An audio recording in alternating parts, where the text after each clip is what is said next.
Welcome to Madlik. My name is Geoffrey Stern, and at Madlik, we light a spark or shed some light on a Jewish text or tradition. Along with Rabbi Mintz, we host Madlik Disruptive Torah on Clubhouse every Thursday and share it as the Madlik podcast on your favorite platform. Today we complete the book of Exodus and its lengthy treatment of the construction of the Tabernacle. We're struck by the final punchline. The cloud covered the tent of meeting, but when the cloud lifted from the tabernacle, the Israelites would set out on their various journeys. We raise the question, what happens when we build a temple and God's presence is not there? And when is it time to follow the cloud? So take off your raincoat and join us as we explore temples with no cloud cover. Well, welcome. Today is a lunch and learn, maybe I should say grab and go, given that we now realize that the temple or the tabernacle is only holy when it's covered by the cloud. And when the cloud leaves, we got to grab and go. So we're also finishing up the book of Exodus, as I mentioned, and today is Rosh Chodesh Adar Beit, the second Adar. So this is a prosperous time as much as we're thinking about our Ukrainian brothers and sisters and being inspired by their spirit. So Exodus 33, the last chapter in the books of Exodus, says as follows. When Moses had finished the work, the cloud covered the tent of meeting and the presence of God filled the tabernacle. Moses could not enter the tent of meeting because the cloud had settled upon it and the presence of God filled the tabernacle. When the cloud lifted from the tabernacle, the Israelites would set out on their various journeys. But if the cloud did not lift, they would not set out until such time as it did lift. For over the tabernacle a cloud of God rested by day, and fire would appear in it by night, in the view of all the house of Israel throughout their journeys. So we've been dealing with the Mishkan, the Ohel Moed, the tabernacle, for many chapters now. And I must say we've kind of focused on it from many different perspectives. And now we're done. And we realize that it's not only a tabernacle, but there is this cloud of glory, if you will, that shows when God's presence is there. And we've talked a little bit about this is not simply brick and mortar. It has to have the holiness within it. But more importantly, we realize that the tabernacle is a mobile institution, and there are times where it needs to stay, and there are times that it needs to move. And I see it, Rabbi, as almost two ideas: the sanctity of a structure that's been built, the sanctity of a structure when God is present, but also this concept, this dynamic of that sanctity is sometimes static and sometimes dynamic. Are you struck by that as well? Very struck. And of course, it has to be compared to the temple in Jerusalem, which is totally static, meaning that, the temple was in Jerusalem. It wasn't allowed to leave Jerusalem, and that place is still holy. As we know, that's where the Western Wall is, the Kotel HaMa'aravi, still holy, even though there is no temple. So clearly we moved from something that was both static and dynamic to something that's just static. So what's the significance and the fact, and the second piece is, of course, that the book of Shemot ends with that image. It's interesting when you look at it, look at the books of the Torah, 5 books of the Torah. And the books of the Torah are actually original to the Torah itself. If you look at a Torah scroll, the Torah scroll does not divide the verses of the Torah. It doesn't divide the parshiot, the portions of the Torah. But it does divide the books of the Torah. There's a space in the Torah this week, at the end of this week's portion, before next week's portion by Yikra.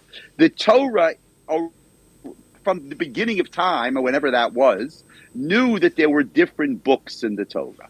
So it's very striking that this book about the redemption of the Jewish people actually ends with the image of the Jews traveling. And I think that's very powerful. And that is a part of our redemption, is the fact that we are dynamic, that we know how to move when we need to move. And isn't that the story of Jewish history? That we move from place to place, and we know we go where we need to go, and we bring that holiness with us. So the history of the Jewish people is that kind of dynamic aspect of holiness. I think you're absolutely correct. There are two ideas I want to pick up on. One is I thought it was beautiful that you talked about that between the books there are spaces.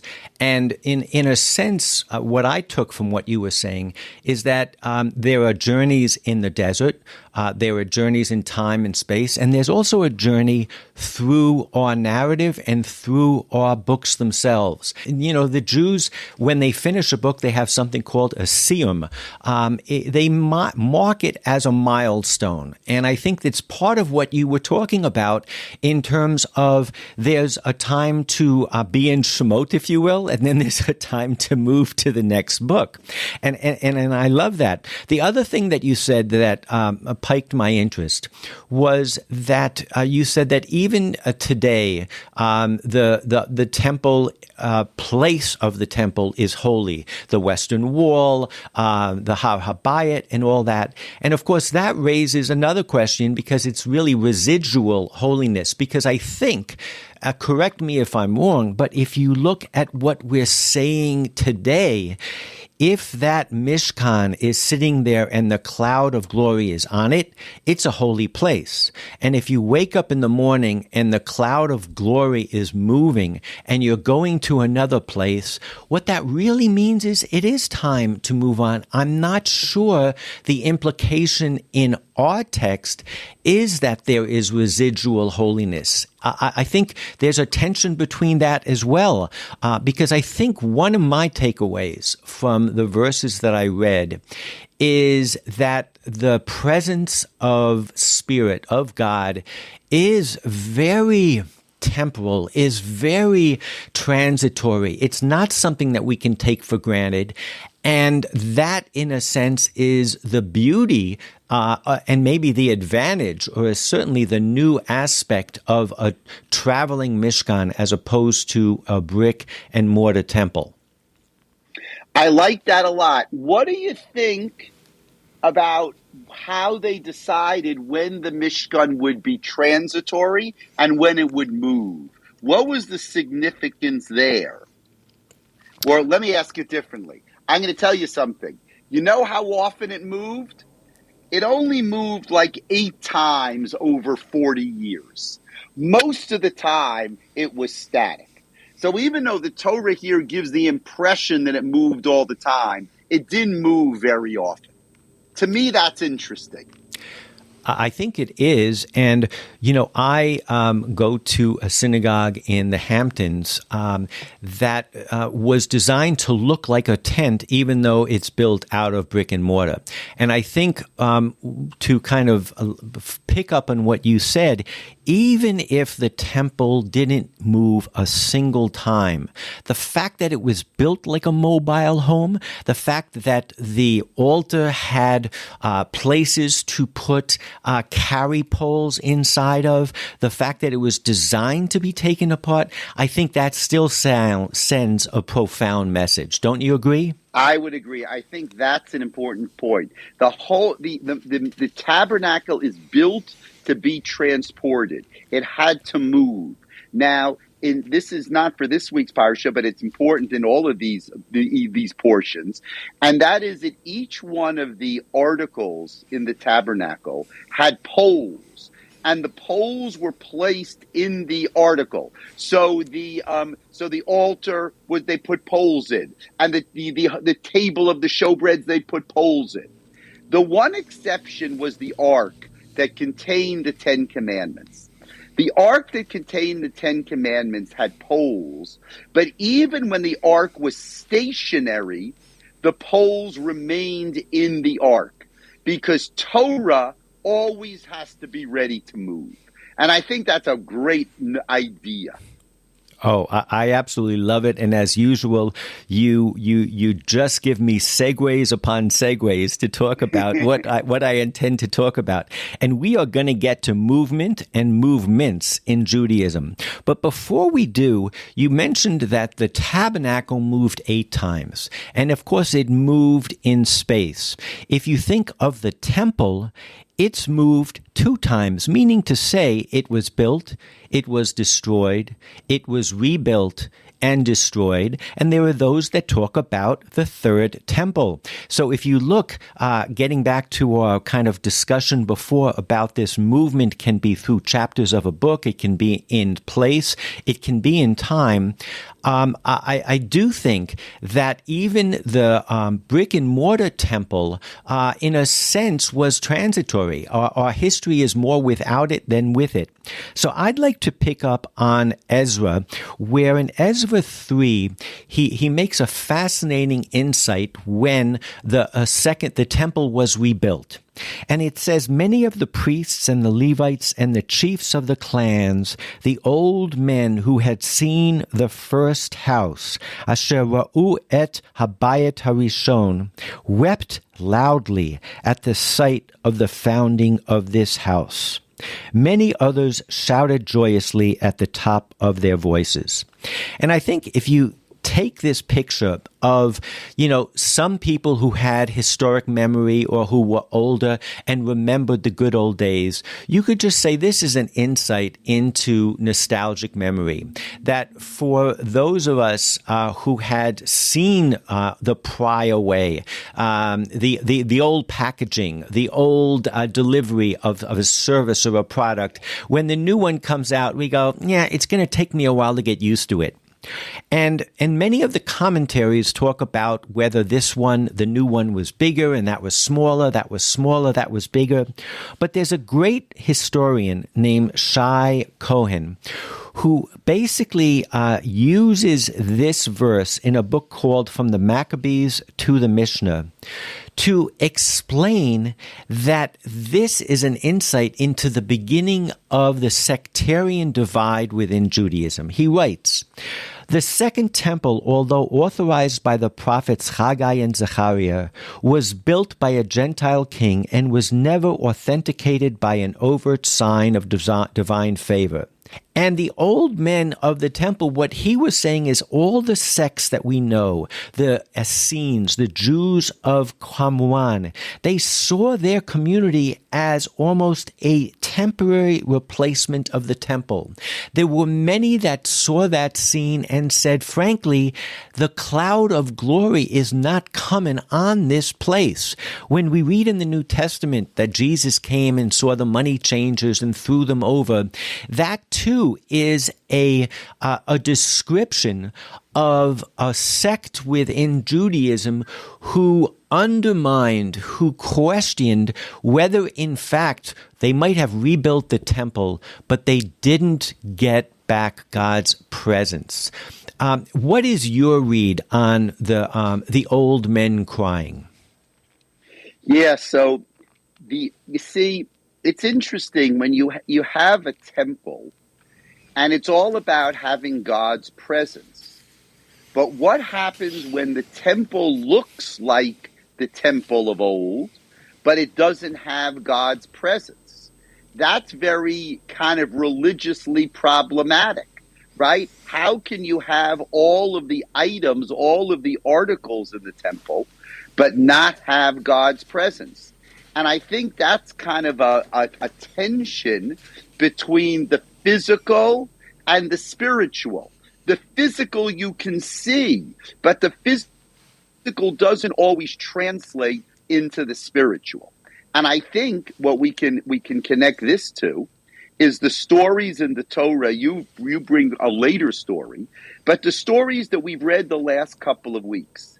There's a debate among the medieval commentators about what the order of things in these portions is.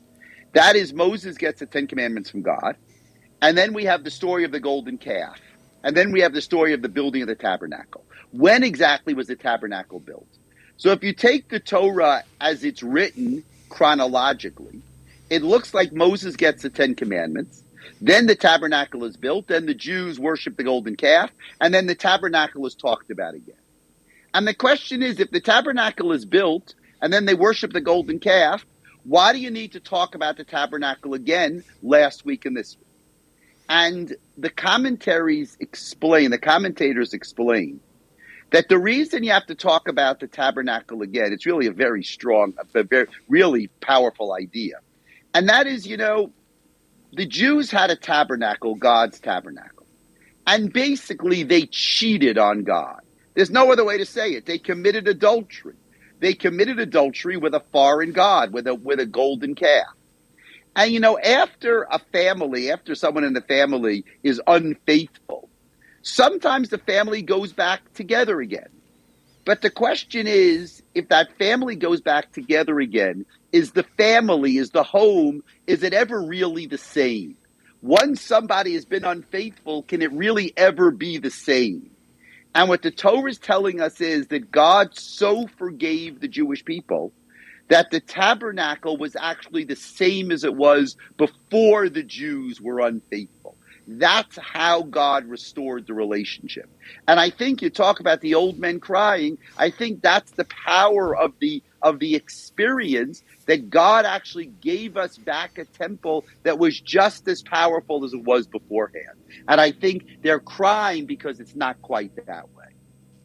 It makes me think that we always think of the tabernacle as something that is movable, but I think another way of phrasing that is it's rebuildable. It's something that gets taken apart, destroyed, and rebuilt. And from that perspective, again, there's a great connection between the tabernacle and the temple. There was Solomon Schechter, who started the Jewish Theological Seminary, gave an address, and I believe it wasn't even at the founding of the seminary, it was of the Reform building.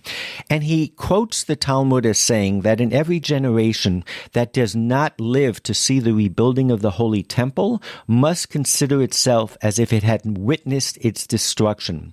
And he goes on to say, similarly, we say that every age which has not made some essential contribution to the erection of the temple is bound to look upon itself as if it has been instrumental in its demolition. And so what I'm taking away from this is that what the temple and the Mishkan have in common, and what the last few chapters that we've read have in common, is they're all about building / rebuilding this holy space in place, in time, in our hearts, and it's a process. And this is where I want to pick up on what you were saying before about this need for movement, which is introduced here. This cloud that moves, these journeys that the Jews are going to go on, and it says, it's Yisu ad Yom Ha'alato. The word it uses for journeys is almost a journey up. The idea is that if we don't, and this is a trite saying, if we don't move forward, we die. There's decadence. And I think that built into this kind of ending of the temple narrative is this sense of you always have to keep building and rebuilding that temple. And if the old men cried, it's because they saw just an end in of itself. They weren't happy with the people who had been involved, the background. Nothing about it really excited them, and they foresaw all of the corruption that was going to happen. But I'd like to dedicate the balance of our discussion today about our present-day temples. As Schechter says, if we don't build them, we are part of their destruction.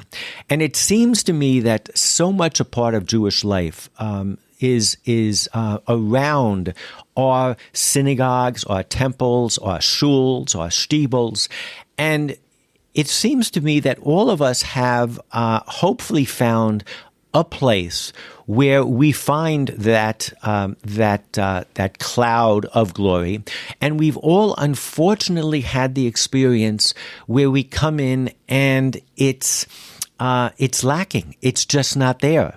And I would like to look within ourselves. I am going to talk about my experience. I'd love to hear from you, Rabbi, what your read is on the shuls that you are aware of, which ones are moving and which ones are static. And I think that really brings this discussion into the present.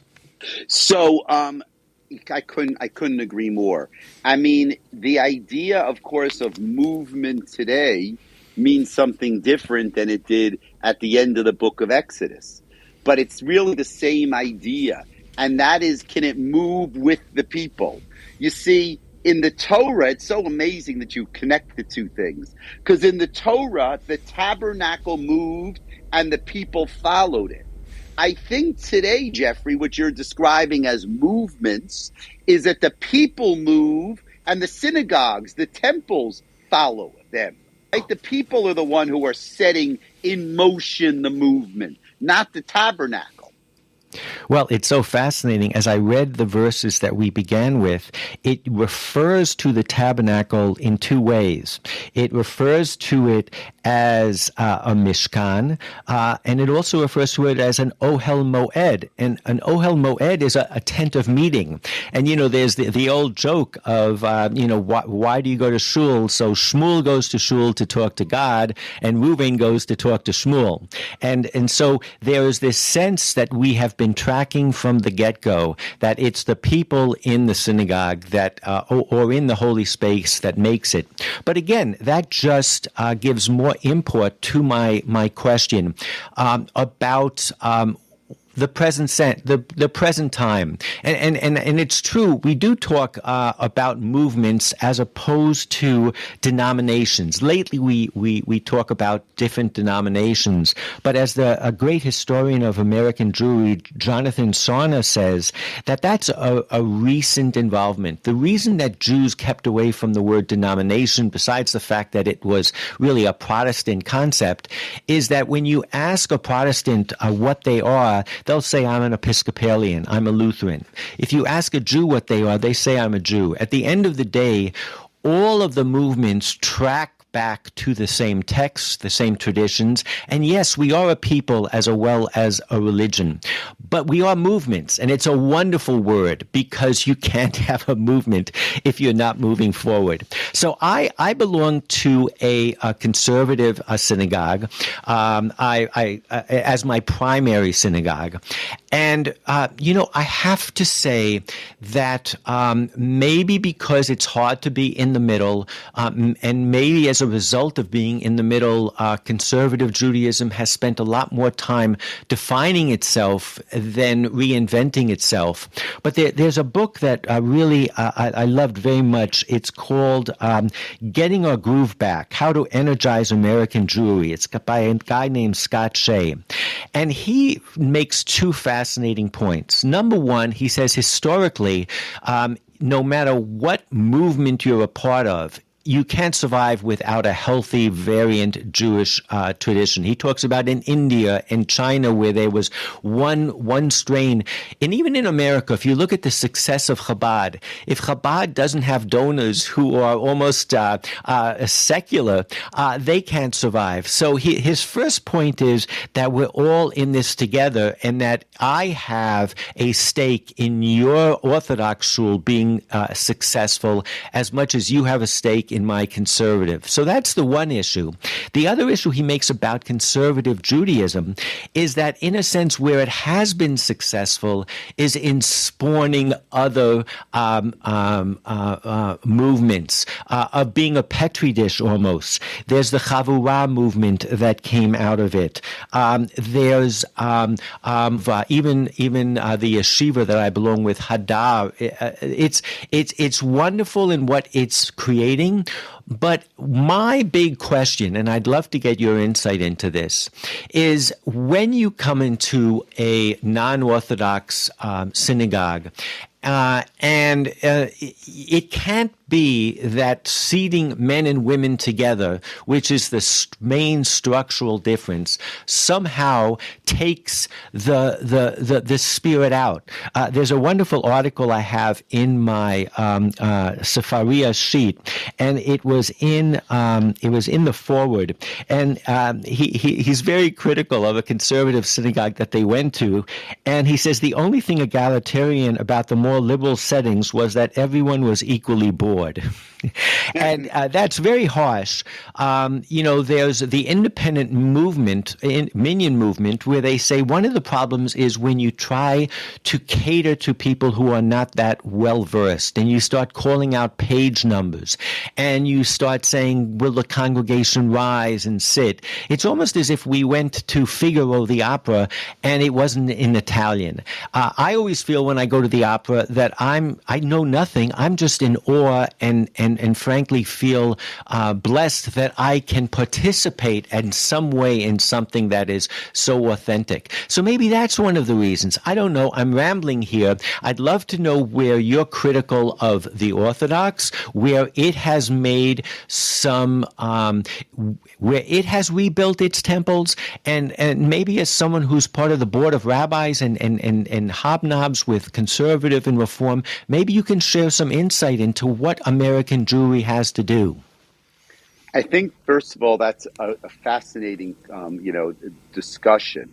The first point, I think, is Professor Sarna's point, and that is that Jews ultimately call themselves Jews. I think that's a very important point. And Scott Shea's point that we're all invested in making sure that the other movements are successful too, because ultimately we go back to be Jews. And I think, it's nice to mention Ukraine. It's also very striking. We're all connected to Ukraine. This morning I watched the chief reform rabbi of the Ukraine. There are 47 liberal congregations in the Ukraine. He spoke to people, he spoke to the world from the basement of a 5-story building, which he said is the only place that they can be safe. And he wanted everybody to give money, of course, and to support their efforts. But here's a rabbi. There are 250,000 Jews in Ukraine, and we're not asking any questions. Are they Orthodox? Are they Chabad? Are they Reform? But we're supporting Jews. Jews support Jews, and I think that is extremely important. Now, within Orthodoxy, it's not so simple, because Orthodoxy, since the day, Geoffrey, when you and I were young, or when you and I thought of Lincoln Square Synagogue as being kind of the definition of an Orthodox congregation, actually, Orthodoxy has kind of moved to the right, they like to say. It's become more Orthodox and a little bit more rigid. So, and that's really kind of a function of the fact that Orthodoxy feels more comfortable in America. There are so many Orthodox, and Orthodox can get the fanciest jobs and still leave, the office at 4:00 on Friday afternoon in the days when people went to the office. They had that luxury that people didn't have in the 40s, 50s, and 60s when our parents were fighting these battles. So Orthodoxy has actually moved in a kind of more rigid way, but at the same time, there's a tremendous openness within Orthodoxy. Whether it's the encouragement that Orthodoxy gives to conversion to Judaism, and Orthodoxy is kind of sponsoring more converts to Judaism than they ever had in the past 2,000 years. Orthodoxy is really embracing converts, which is something that never happened before. Orthodoxy used to be very suspicious of converts. But talk for a second about partnership minyan. This I hear a lot about. Partnership minyan. So, and that was another thing I wanted to talk about. Orthodoxy is trying to bring people in. The main issue. So you said the main issue is the conservative movement has co-ed seating. That defines a conservative shul. And an Orthodox shul has a mechitza, has a separation between men and women. So but the question is, if you have a separation between men and women, how can you include women in the service? The partnership services have actually figured out a way that there's separation, men and women sit separately, but women participate in the service. They are chazanim. They lead the service, at least parts of the service. They read the Torah. They get aliyot. They read the Haftorah. It's kind of a balance where it's orthodox. The structure is orthodox. The tabernacle that you talked about, the static tabernacle is orthodox, but the congregation is dynamic. And maybe Partnership Minyanim is a perfect example of the balance between the dynamic and the static, and shows how it's a delicate balance. And obviously not all the Orthodox accept the idea of Partnership Minyanim, but the idea is very much alive and I think very, very powerful. Well, I think that it is an exciting time. I in my own world, my biggest invitation whenever I talk about what needs to be done with my particular shul or any shul is innovate and experiment. And you need that movement. And I think that one thing that we've all been inspired by the Ukrainians in the last few days is their unanimity. They're coming together even though they're different. And I think we would have expected the book of Exodus that began with the Exodus from Egypt to end on the same type of note, political note, and it ends with a moving tabernacle that unites the people in place and vision. And I think that's actually a wonderful place to end. And I just wish for all of us that we find our tabernacle, our special place, and that we always keep moving and pushing our fellow human beings and fellow Jews to move as well. Great. That's a beautiful way to end. We pray that by the time we meet next week, that there should be peace and safety for the people in Ukraine. Everybody should have a Shabbat Shalom. Chazak, chazak, v'nit chazek. We conclude the second book of the Torah this week. Shabbat Shalom and Chodesh Tov, everybody. Shabbat Shalom.